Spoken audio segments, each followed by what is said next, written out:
আসসালামু আলাইকুম ওয়া রাহমাতুল্লাহ। আমার কথা শুনবার জন্য আমন্ত্রণ জানাচ্ছি।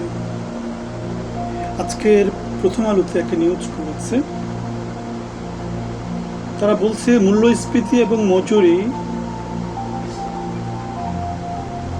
এই দুইটা চাপে সমাজের নিম্নবিত্ত লোকজন যারা আছে তারা খুব কষ্টে আছে। ক্রয় ক্ষমতা কমেছে 53 মাস ধরে। মূল্যস্ফীতি মোটামুটি 10% বেশি চলে গেছে এবং বছর ওয়াইজ তারা দেখিয়েছে। এই হিসাবে যেটা দেখায় সেটা হচ্ছে গিয়ে আপনার টাকার ক্রয় ক্ষমতা কমে গেছে। আপনি যেই বেতনটা পান সেটার ক্রয় ক্ষমতা কমে গেছে। আপনি যে সঞ্চয়টা রেখেছেন সেটা দিন দিন তার মূল্য হারাচ্ছে। তাহলে বাংলাদেশের মানুষজন কি ভালো আছে?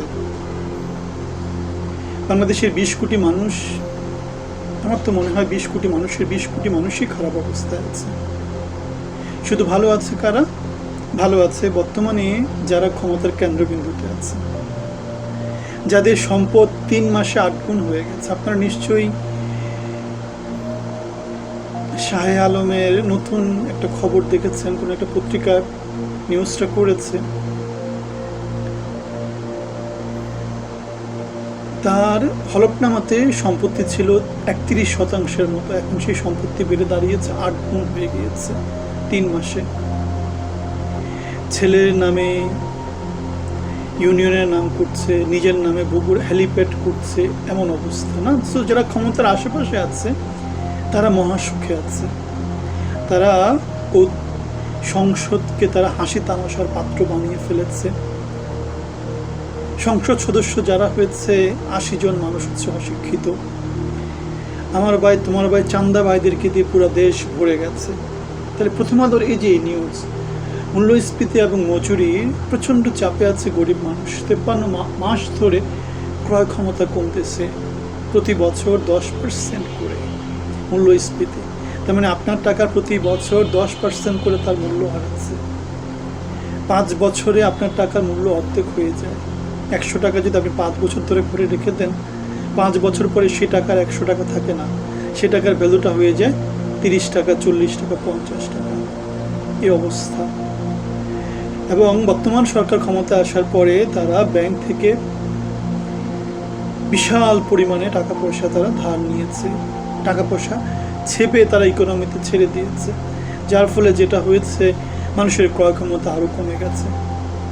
জুলাই থেকে যেই নতুন বেতন কাঠামো প্রবর্তন করা হচ্ছে তাতে সরকারি কর্মকর্তা কর্মচারীদের বেতন দ্বিগুণ হয়ে যাচ্ছে, কিন্তু সমাজের প্রান্তিক জনগোষ্ঠী যারা বেসরকারি কাজ করে তাদের কী অবস্থা হবে? সুতরাং ইকোনমিতে টাকার পরিমাণ বেড়ে গেলে যেটা হবে, সমাজের যেই পণ্যদ্রব্যগুলো আছে সেগুলোর দাম আরও বেড়ে যাবে। গরিব সেই পণ্যগুলো কিনতে পারবে না। যাদের বেতন দ্বিগুণ হয়ে যাবে তারা সেটা কিনতে পারবে, তারা সেটা অ্যাভেল করতে পারবে। তাহলে আমরা দেখতে পাচ্ছি প্রথম আলোর এই নিউজটা বাংলাদেশের সমাজের প্রচণ্ড রকমের একটা বিপদের সম্ভাবনার কথা আমাদেরকে জানান দেয়। এখন এই অবস্থায় দেশে কি দেশি বিদেশি বিনিয়োগ কি দেশে আসতে পারে?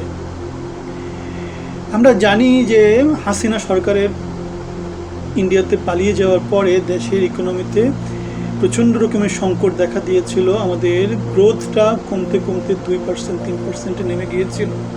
আমাদের অনেক শিল্প উদ্যোক্তারা তাদের শিল্প কর্মকাণ্ড বন্ধ করে দিয়েছিল। ICDDRB কর্মী ছাঁটাই করেছিল। বেক্সিমকো গ্রুপ সমস্যায় পড়ে গিয়েছিল, এখনও তারা সমস্যাতে আছে। বসুন্ধরা গ্রুপ সমস্যাতে আছে, সিটি গ্রুপ সমস্যাতে আছে। তাহলে দেশে এই অবস্থায় দেশের যে বড় বড় বিজনেস গ্রুপগুলা যে বিপদে পড়ে গেছে, তারা শিল্প উদ্যোগী হিসেবে কাজ করতে পারছে না। তাই অবস্থায় বিদেশি বিনিয়োগ কেন বাংলাদেশে আসবে? সেটাই আমরা দেখতে পেয়েছিলাম আব্দুল আওয়াল মিন্টুর একটা সাক্ষাৎকারে। তিনি বলেছিলেন বিদেশি বিনিয়োগ যদি বাংলাদেশে আসতে হয় দেশি বিনিয়োগকারীদের মধ্য দিয়ে আসতে হবে। দেশি বিনিয়োগকারীদেরকে জিজ্ঞেস করবে যে বিনিয়োগের পরিবেশ কেমন। দেশি বিনিয়োগকারীরা যদি উদ্যোগী হয় তাহলে বিদেশি বিনিয়োগকারীরা তাদের বিনিয়োগ নিয়ে বাংলাদেশে হাজির হবে। কেউ একা একা বাংলাদেশে বিনিয়োগ করতে আসবে না। সুতরাং হাসিনা সরকারের পালিয়ে যাওয়া পরবর্তী সময়তে বাংলাদেশ প্রচণ্ড রকম বিনিয়োগ সংকটে পড়েছিল, সেটা নিশ্চিত।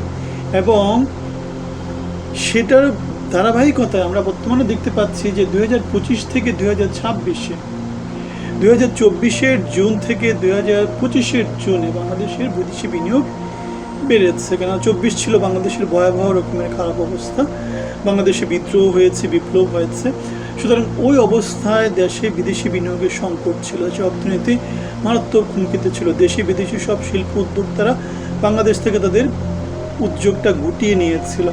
এখন 2025-এ এসে বাংলাদেশের বিদেশি বিনিয়োগ একটু একটু করে বাড়ছে। জাতিসংঘের একটা প্রতিষ্ঠান আছে আংটাড, তারা বলেছে বছরে বাংলাদেশের বিদেশি বিনিয়োগ 45%-এর মতো বেড়েছে।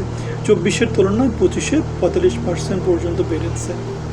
এখন এই বিদেশি বিনিয়োগটা বাংলাদেশে আসলে বাংলাদেশের জনগণের একটা কর্মসংস্থানের ব্যবস্থা হয়, বাংলাদেশের ইকোনমিতে প্রাণ চাঞ্চল্য তৈরি হয়। কিন্তু আমরা জানি বেশিরভাগ বিদেশি বিনিয়োগ বাংলাদেশে কোন ক্ষেত্রে বিনিয়োগ করে? বাংলাদেশের সস্তা শ্রমকে দেখে, শ্রমিকদেরকে দেখে তারা বিনিয়োগ করে, পোশাক খাতে বিনিয়োগ করে, অথবা বড় বড় যে শিল্প উদ্যোক্তা যেমন মোবাইল ফোন কোম্পানিগুলোতে বিনিয়োগ করে, যেখান থেকে খুব সহজেই তারা তাদের টাকার বিশাল একটা রিটার্ন তারা নিয়ে নিতে পারে। অথবা তারা বিনিয়োগ করে কোন জায়গাতে? তেল এবং গ্যাস সেক্টরে বিনিয়োগ করে। বাংলাদেশকে 10-15% তেল দিয়ে বাকি 80% তারা নিয়ে চলে যায়। যেমন বাংলাদেশে গভীর সমুদ্রে যে তেল অনুসন্ধানকারী যেই কোম্পানিগুলো কাজ করছে, সেগুলো এভাবেই বাংলাদেশকে উৎপাদন এবং বিপণনে তারা বাংলাদেশের সাথে তাদের যে তেল উত্তোলন সেটা তাকে শেয়ার করে। বাংলাদেশ নিজেরা এগুলো করে না, যার ফলে যেটা হয় বাংলাদেশ থেকে 80% তেল দেশের বাইরে চলে যায়, অথবা বাংলাদেশকে সেটা অতি উচ্চ মূল্যে কিনে নিতে হয়। সুতরাং আমরা দেখতে পাচ্ছি যে মূল্যস্ফীতি, মুদ্রাস্ফীতি, মজুরি, এগুলার সব কিছুর কষাঘাতে বাংলাদেশের জনগণ খুব খারাপ অবস্থায় আছে।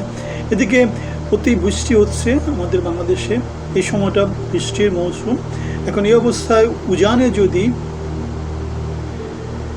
একই রকম করে বৃষ্টি হয় তাহলে বাংলাদেশে প্রচণ্ড রকমের চাপ পড়ে। আমরা দেখেছি 24-এর বিশাল রকমের একটা বন্যা বাংলাদেশের কুমিল্লা, নোয়াখালী, চিটাগং এলাকাতে হতে, এবং তখন আমরা দেখেছিলাম ফারাক্কার বিপরীতে ফারাক্কা বাঁধের কথা শুনেছিলাম। এখন ওই বাঁধ আমরা পরে ভুলে গিয়েছি। বাংলাদেশের সুযোগে বাঙালি যেটা আর কি, বাংলাদেশের সব কার্যক্রমে আমরা এই জিনিসটা দেখতে পাই। সময়ের কাজ আমরা সময় করি না, আমরা সুযোগটাকে ইউজ করে আমরা কী করি? লুটে পুটে খাওয়ার চেষ্টা করি। আমরা দেখেছি শিশুরা পর্যন্ত টিএসসিতে গিয়ে 10 টাকা 5 টাকা করে কোটি কোটি টাকা ত্রাণ সহায়তা দিয়েছিল। কিন্তু আমরা দেখেছি সেই ত্রাণ সহায়তাটা মেরে মুড়ে দিয়ে রাজনৈতিক দল হিসাবে তারা পরবর্তীতে আত্মপ্রকাশ করতে। সুতরাং বাংলাদেশের এই যে আগাম বন্যা সতর্কতা, সেই সতর্কতার জন্যে ডেইলি স্টারে একটা নিউজ করেছে যে ঢাকাতে যদি এবার বন্যা হয় তাহলে সে বন্যার জন্য আমাদের যে নীতি নির্ধারণী লোকজন আছে সরকার, তারা কি প্রস্তুত কিনা। কক্সবাজারে প্রচুর বৃষ্টি হয়েছে এবং 6টা ইউনিয়ন বৃষ্টির পানিতে প্লাবিত হয়েছে। ঢাকাতেও প্রচুর বৃষ্টি হচ্ছে। এখন এই অবস্থায় আমাদের বন্যা এবং দুর্যোগ মোকাবিলা করার জন্য যে মন্ত্রণালয় আছে অথবা সরকারের যেই নানা অঙ্গ সংগঠনগুলো আছে তারা প্রস্তুত কিনা, তাদেরকে আগাম প্রস্তুতি নিয়ে রাখতে হবে, নাকি আবার যে আগের মতোই ফারাক্কার বিরুদ্ধে ফারাক্কা বাদ দিবে, বন্যাতে লোকজন ক্ষতিগ্রস্ত হবে, প্রাণহানি হবে, বন্যা চলে যাবে, কথায় কথায় কথা বাড়বে, আলটিমেটলি কাজের কাজ কিছু হবে না। 24-এ বিপ্লব হয়েছে, 24-এ ছেলেপেলে রক্ত দিয়েছে, গণভোট দিয়ে লোকজন তাদের মতামত সরকারের কাছে জানিয়ে দিয়েছে, কিন্তু আমরা দেখেছি সরকারের কোথাও 24-এর কোনো প্রতিফলন দেখতে পায় না।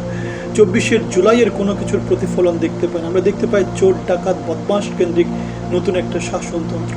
আমরা দেখতে পাই না যে গণভোটের যে গণরায় যেটা দেয়া হয়েছে সেটার কোথাও বাস্তবায়ন। আমরা দেখতে পাই ইউনূস যেভাবে বাটপারি করে গিয়েছে, এখনকার যে সরকার বাংলাদেশে ক্ষমতায় আছে তারাও জনগণের সাথে বাটপারি করে যাচ্ছে, নিজেদের আখের গোছাচ্ছে, হেলিপ্যাড দিচ্ছে, সম্পত্তি 8 গুণ বেড়ে যাচ্ছে, ছেলের নামে, মেয়ের নামে, নিজের নামে ইউনিয়নের নাম করে বেড়াচ্ছে। এভাবেই চলছে বাংলাদেশ, আলিবাবা এবং 40 চোরদের বাংলাদেশ। আপনাদের সাথে বাংলাদেশের অর্থনীতি, রাজনীতি, সমাজনীতি নিয়ে কথা বলি। আমাদের কোনো কথার সাথে দ্বিমত পোষণ করলে সেটা আমাদেরকে জানাতে পারেন। আপনাদের সবার জন্য অনেক অনেক শুভকামনা। ভালো থাকবেন। আসসালামু আলাইকুম ওয়া রাহমাতুল্লাহি ওয়া বারাকাতুহু।